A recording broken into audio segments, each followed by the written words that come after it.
शरीर पर शासन करने के लिए, मन पर शासन करने के लिए, दिव्य आनंद का अनुभव करने के लिए ब्रह्मचर्य नींव है। नींव ये लक्षण बताए जाते हैं जिसको पतन के मार्ग में जाना होता है, उसके ऐसे लक्षण होते हैं।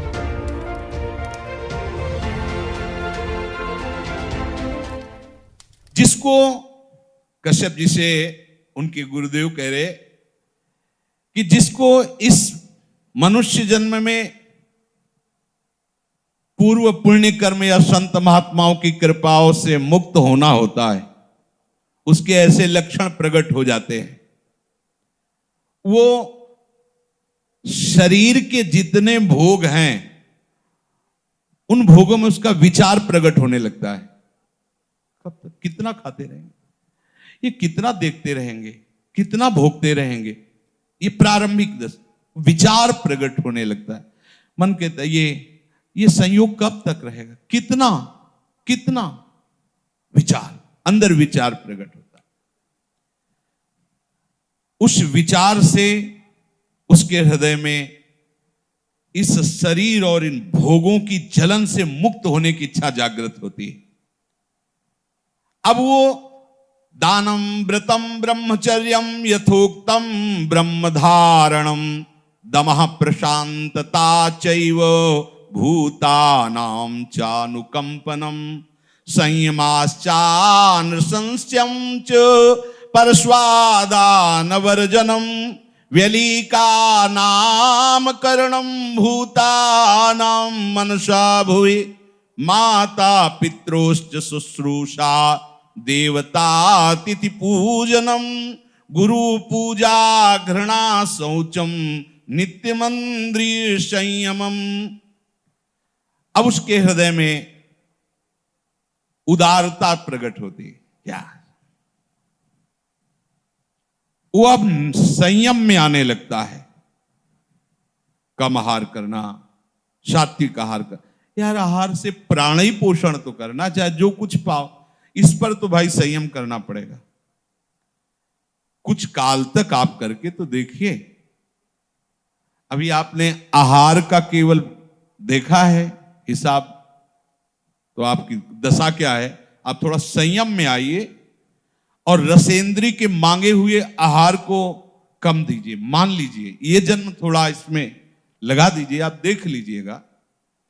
केवल प्राण पोषण होता है आहार से, लेकिन जब आप रसेंद्री से युक्त होकर फिर वो आपको और भोगों में फंसाएगा, बच नहीं सकते, पक्का नहीं बच सकते। संभालना पड़ेगा, संभालना पड़ेगा। जब तक आपकी रसेंद्री ठीक नहीं होगी तब तक आप हमारी बातों को धारण करने की योग्यता नहीं प्राप्त कर पाएंगे। समस्त इंद्रियों में चांचल्यता प्रकट करने वाली प्रमुख इंद्री रसेंद्री है, जिह्वा।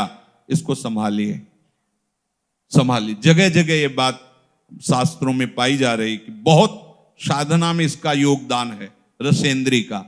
बहुत संयम में रही। हमने बहुत से संत भगवान को देखा है। अब ये जो विचरण करने वाले महात्माओं घटना होती कि भाई 35 रोटी पा गए, ये पा, अब 8 दिन भोजन नहीं मिला तो 35 रोटी क्या करेगी। एक बार में पा लिया, फिर 5-6 दिन के लिए फुर्सत, वहां कुछ विकार थोड़ी आने की जरूरत है। हाँ, जब आपको बाल भोग मिल रहा है, राजभोग मिल रहा है, शयन भोग तीनों टाइम मिल रहा है, तो अल्पाहार, थोड़ा थोड़ा सात्विक आहार, भजन, हर समय आप बैठ सकते हो, ऐसी हो। अब वो ब्रह्मचर्य व्रत को धारण करेगा।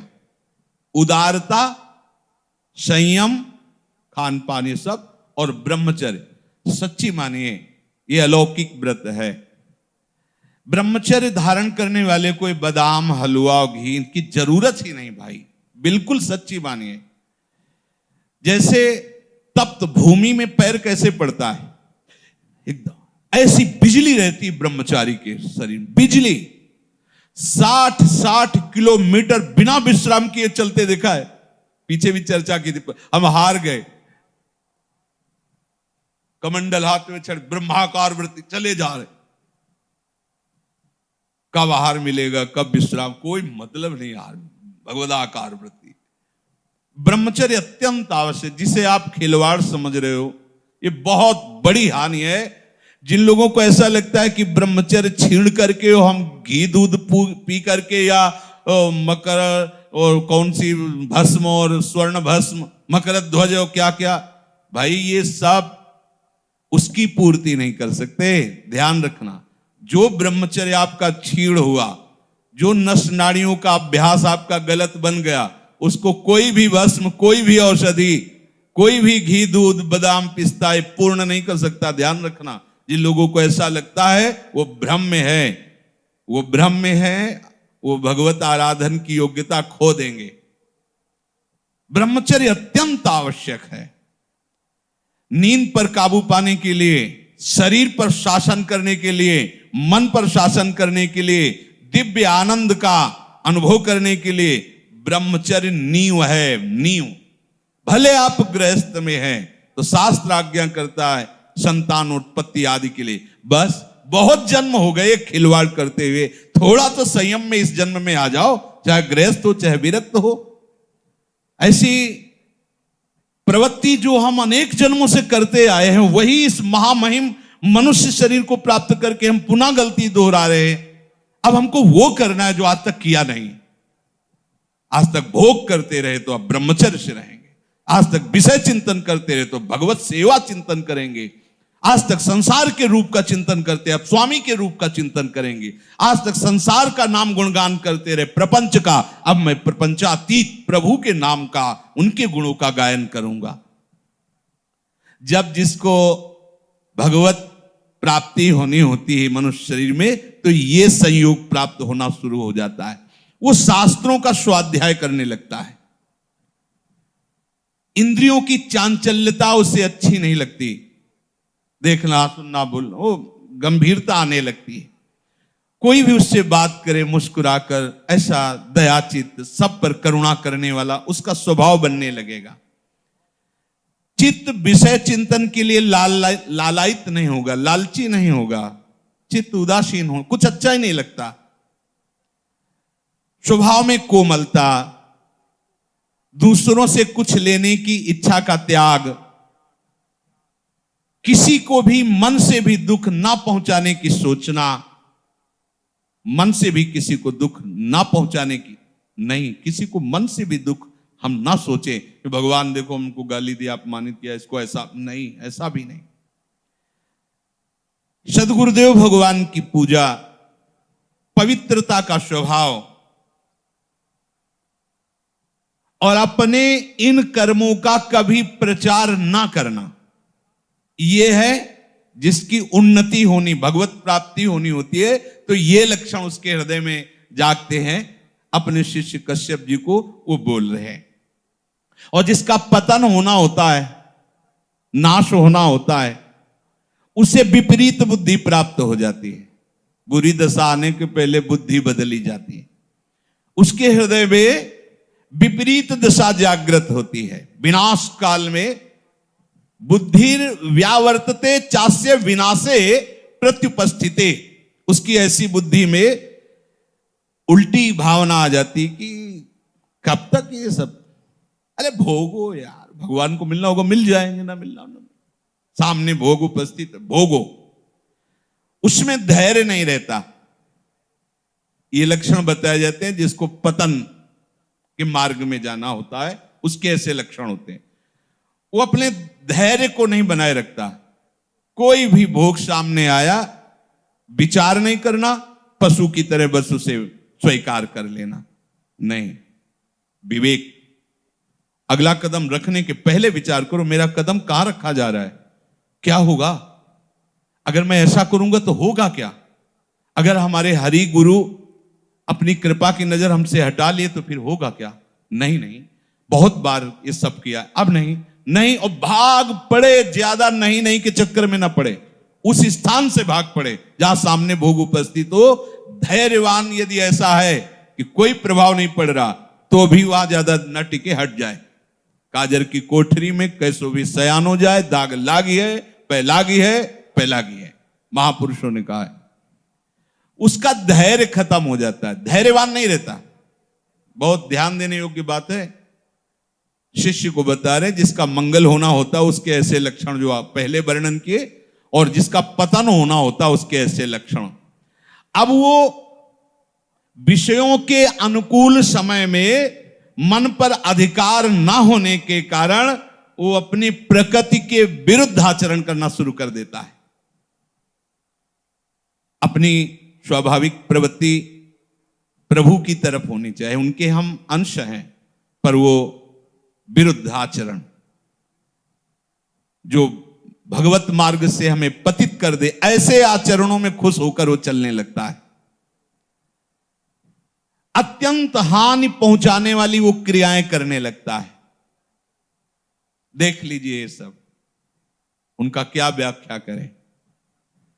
अत्यंत हानि पहुंचाने वाली, पता नहीं है, और अपने जीवन को स्वयं नष्ट कर रहे।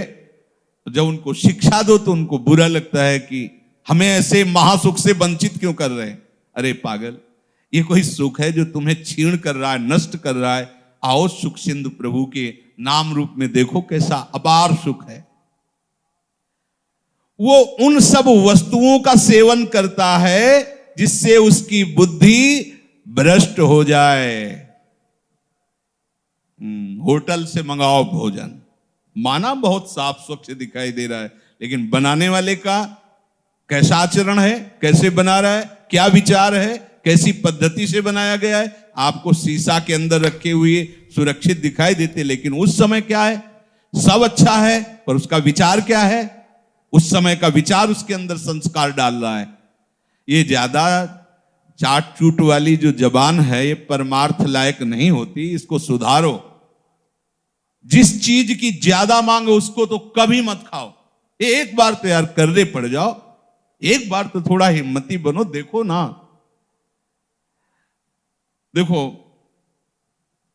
एक ऐसा फिर समय आता है कि इन सब बातों का महत्व नहीं रहता जो हम आपको बता रहे हैं, कोई महत्व नहीं। एक समय पूज्यपाद उड़िया बाबा एक कवल एक बार में दे दो, जितना देना, 24 घंटे में एक बार, बस एक कवल।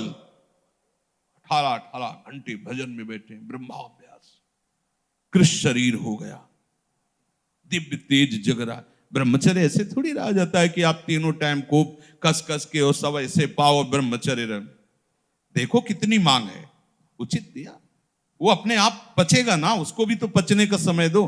सब भरते रहोगे तो पचेगा कैसे, वो फिर पतन हो जाएगा उसका। उसको पचाने के लिए सामर्थ्य चाहिए। क्या सामर्थ्य, जितनी आवश्यकता है वो अंदर पता चलता है। जहां थोड़ा ऐसा लगे कि हम छक रहे हैं, बिल्कुल उसके आगे एक कवल भी मत पाइए। अभ्यास बना लीजिए, उतना ही रखिए। और अगर ऐसा लग रहा है कि पाने की थोड़ी इच्छा है और थोड़ी नहीं है, तो बिल्कुल मत पाइए। उसमें आपका ब्रह्मचर्य पचेगा। जो आपके अंदर जठराग्नि हो, आपके ब्रह्मचर्य को विशुद्ध करेगी। और धीरे धीरे ब्रह्मचर्य जब स्थित होने लगता है तो ऊर्ध्वगामी होने लगता है। जहां ब्रह्मचर्य ऊर्ध्वगामी हुआ तो दिव्य तेज, दिव्य शक्तियां, दिव्य ज्ञान अपने आप जागृत हो जाता है। ये इसीलिए, इसी आनंद के लिए तो मुझे मनुष्य शरीर मिला है भाई। काहे को, जो बहुत बार, अब नहीं, अब जो एक बार भी नहीं हुआ वो करेंगे। क्या, भगवत आराधना, संयम से रहकर प्रभु के मार्ग में चलना। ये आहार पर ध्यान दीजिए, सारा का सारा परमार्थ का इसी पर टिका है, इसी पर, आहार पर ही।